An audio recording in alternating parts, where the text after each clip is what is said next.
It's a maintenance day. So I got, you could call it's like a hybrid brush cutter. And it's got carbide teeth at the bottom of it.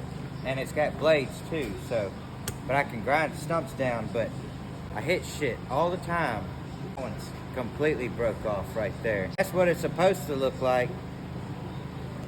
These are the ones that I'm replacing right here.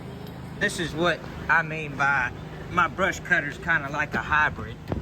So I got my blades, got carbide teeth. Need to change the blades out too. There's a bunch of brush cutters that don't have these carbides.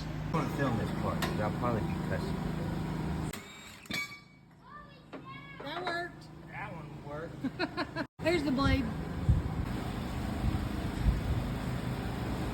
Gotta replace it.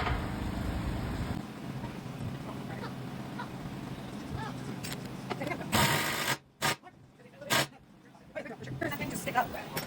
There it is? Oh no, there's no open off.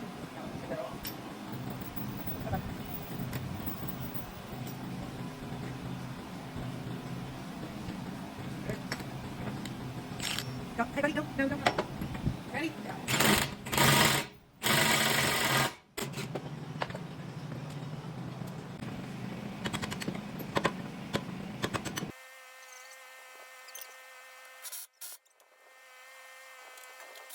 Good for another 200 hours now.